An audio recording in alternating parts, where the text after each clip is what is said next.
Friends, ഈത്തപ്പഴവും പച്ചമുളകും ചേർത്തിട്ടുള്ള നല്ലൊരു അച്ചാറാണ് ഇന്ന് നമ്മളിവിടെ തയ്യാറാക്കുന്നത്. അപ്പോൾ എങ്ങനെയാണ് തയ്യാറാക്കുന്നതെന്ന് കണ്ടിട്ട് വന്നാലോ.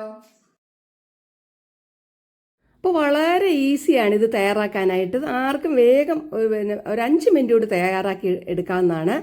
അപ്പോൾ ഇത് അതുപോലെ തന്നെ ഇത് ചോറിൻ്റെ കൂടെയോ നെയ്ച്ചോറിൻ്റെ കൂടെയോ പിന്നെ ചപ്പാത്തിയുടെ കൂടെയോ ഇടിയപ്പത്തിൻ്റെ കൂടെയോ ഒക്കെ കഴിക്കാൻ പറ്റിയ നല്ലൊരു സൈഡ് ഡിഷാണ്.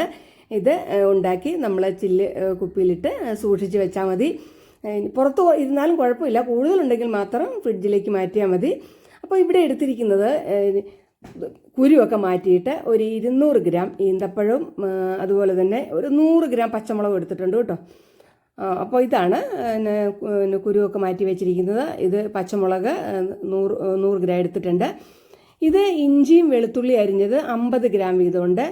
ഇത് റെഡ് ചില്ലി ഹോള് ഒരു 2-3 എണ്ണം. പിന്നെ ഇത് കാശ്മീരി ചില്ലി പൗഡർ ഞാൻ 1 സ്പൂൺ എടുത്തിട്ടുള്ളൂ.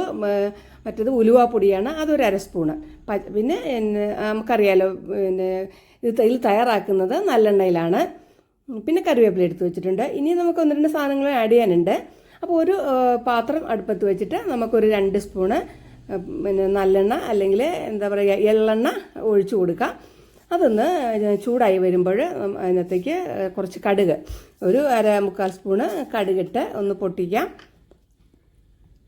അപ്പോൾ കടുക് ഒന്ന് പൊട്ടി വന്നു കഴിയുമ്പോൾ നമുക്ക് ഇതിനകത്തേക്ക് നമ്മുടെ ഉണക്കമുളകില്ലേ, 2-3 ഉണക്കമുളക് കട്ട് ചെയ്ത് ഇട്ട് കൊടുക്കണം. പിന്നെ നമ്മുടെ താരം കറിവേപ്പിലയാണ്. കറിവേപ്പില നല്ല ഫ്രഷ് കറിവേപ്പിലയാണെങ്കിൽ ഏറ്റവും നല്ലത്.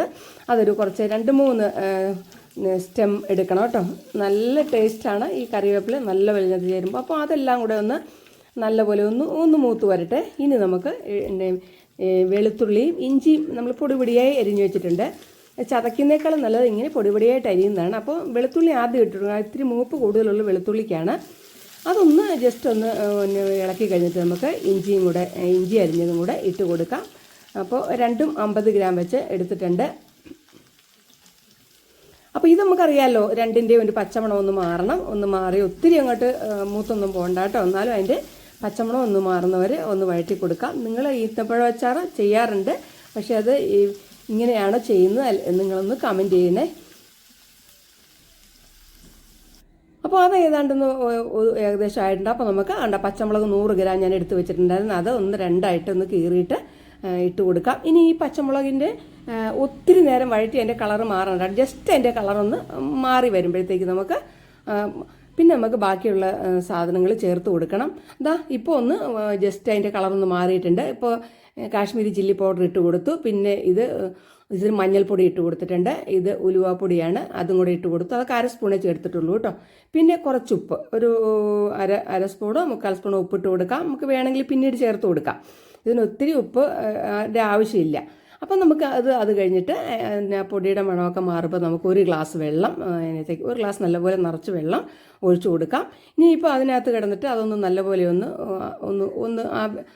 ഒന്ന് തിളച്ച് വന്നോട്ടെ. ഇത് തിളച്ച് കഴിയുമ്പോൾ നമുക്ക് ഇതിനകത്തേക്ക് നമ്മൾ എടുത്തു വെച്ചിരിക്കുന്ന ഡേറ്റ്സ് ഇല്ലേ, ഈന്തപ്പഴം, തിളച്ച് തുടങ്ങിയിട്ടുണ്ട്. നമുക്ക് ഈന്തപ്പഴം അതിനകത്തേക്ക് ചേർത്ത് കൊടുക്കാം. ഈ ഈന്തപ്പഴം അതിനകത്ത് കിടന്ന് നല്ലപോലെ ഒന്ന് സോഫ്റ്റ് ആണോ കേട്ടോ, നല്ലപോലെ ഒന്ന് വേകണം. ഒന്ന് മൂടി വെച്ചിട്ട് നന്നായിട്ടൊന്ന് ഇളക്കി വിടണം. ഇളക്കി വിട്ടിട്ട് ഒന്ന് മൂടി വെച്ചിട്ട് ഇത്തിരി നേരം വേവിക്കാം. ഇടയ്ക്കിടയ്ക്കൊന്ന് ഇളക്കി കൊടുക്കണം. അപ്പോൾ ആ വെള്ളമൊക്കെ ഈന്തപ്പഴം അങ്ങോട്ട് വലിച്ചെടുത്തോളും. അപ്പോൾ ഒന്ന് മൂടി ഇരിക്കട്ടെ. അപ്പോൾ നിങ്ങൾക്ക് ഈ വീഡിയോ യൂസ്ഫുൾ ആയെങ്കിൽ ഒന്ന് ലൈക്ക് ചെയ്തേക്കണേ. അതുപോലെ തന്നെ കൂട്ടുകാർക്കും ഫാമിലി മെമ്പേഴ്സിനൊക്കെ ഒന്ന് ഷെയർ ചെയ്ത് കൊടുക്കണേ. എൻ്റെ ചാനൽ ആദ്യമായിട്ട് കാണുന്നവരാണെങ്കിൽ ഒന്ന് സബ് ചെയ്ത് സപ്പോർട്ട് ചെയ്യണേ. വെള്ളമൊക്കെ വറ്റി വന്നിട്ടുണ്ട്. ഇനി നമുക്ക് ഇതിനകത്തേക്ക് 2 സ്പൂണ് ശർക്കര പൊടിയാണ് ചേർത്ത് കൊടുക്കുന്നത്. ശർക്കര പൊടി ഇതിനകത്ത് കല്ലൊന്നും ഇല്ലാത്ത ശർക്കര ആയതുകൊണ്ട് അല്ലെങ്കിൽ നമ്മൾ ഉരുക്കി വേണം കേട്ടോ ചേർക്കാനായിട്ട്. അല്ലെങ്കിൽ ചിലപ്പോൾ കല്ലും മണ്ണുമൊക്കെ ഉണ്ടാവാൻ സാധ്യതയുണ്ട്. അപ്പോൾ ശർക്കര അതിനകത്ത് നന്നായിട്ടൊന്ന് ഉരുകി വന്നോട്ടെ. നന്നായിട്ടൊന്ന് മിക്സ് ചെയ്ത് കൊടുക്കാം. അപ്പോൾ നമ്മുടെ അച്ചാർ ഏതാണ്ട് ഇപ്പോൾ റെഡി ആയിട്ടുണ്ട്. ഇനി നമുക്ക് ഇതിനകത്തേക്ക് 1-2 സാധനങ്ങൾ ചേർക്കാനുണ്ട്. അത് കായപ്പൊടിയാണ്. കായപ്പൊടി ഒരു 1/4 സ്പൂണൊക്കെ മതി കേട്ടോ. കായപ്പൊടി 1/4 സ്പൂൺ ചേർത്ത് കൊടുക്കാം. ഇനി നമുക്ക് ചേർക്കേണ്ടത് വിനാഗിരിയാണ്. വിനാഗിരി 1/4 കപ്പ് വിനാഗിരി ഞാൻ ചേർക്കുന്നുണ്ട്. 1/4 കപ്പ് മതിയാവും ഇത്രയും ഇതിന്. അപ്പോൾ ഇപ്പം നമ്മുടെ നല്ല ഒരു സ്മെല്ല്, നല്ല ഒരു ടേസ്റ്റൊക്കെ ഉണ്ട്. അപ്പോൾ ഇത് ജസ്റ്റ് ഒന്ന് തിളച്ചാൽ മതി. ഇനി നമുക്ക് ഉപ്പുണ്ടോ എന്നൊന്ന് നോക്കുക. നോക്കിയിട്ട് ആവശ്യമെങ്കിൽ മാത്രം ഉപ്പ് ചേർക്കുക. എല്ലാം കൂടെ എന്തായാലും ആകെ ഒരു 3/4 സ്പൂണ് ഉപ്പ്, 3/4 ടേബിൾ സ്പൂൺ ഉപ്പ് മതിയാവും. അതിൽ കൂടുതൽ ആവശ്യം വരില്ല. അപ്പോൾ ഉപ്പും കൂടെ ചേർത്തു. ഇനി നമുക്ക് ഇതൊന്ന് തണുത്തതിന് ശേഷം നമ്മുടെ ചില്ല് കുപ്പിയിലിട്ട് സൂക്ഷിക്കുന്നതാണ് എപ്പോഴും നല്ലത്. എന്നിട്ട് അത് കുറച്ച് ഉള്ളെങ്കിൽ നമ്മൾ പുറത്ത് വയ്ക്കുക, ഇല്ലെങ്കിൽ 2 പാത്രത്തിലാക്കിയിട്ട് കുറച്ച് ഫ്രിഡ്ജിൽ വയ്ക്കുക, കുറച്ച് നമ്മൾ കഴിക്കാനായിട്ട് വയ്ക്കുക. അപ്പോൾ ഈ വീഡിയോ തീർച്ചയായിട്ടും നിങ്ങൾക്ക് ഇഷ്ടമായി എന്നെങ്കിൽ കരുതുന്നു. അപ്പോൾ എൻ്റെ ചാനൽ ആദ്യമായിട്ട് കാണുന്നവരാണെങ്കിൽ സബ് ചെയ്യണം. സബ് ചെയ്യുമ്പോൾ ബെല്ലൈക്കണും കൊണ്ട് ഞാൻ വിളിച്ചത് ഓൾ എന്ന ഓപ്ഷൻ സെലക്ട് ചെയ്യണേ. അപ്പോൾ അടുത്ത നല്ല വീഡിയോയിൽ വീണ്ടും കാണാം.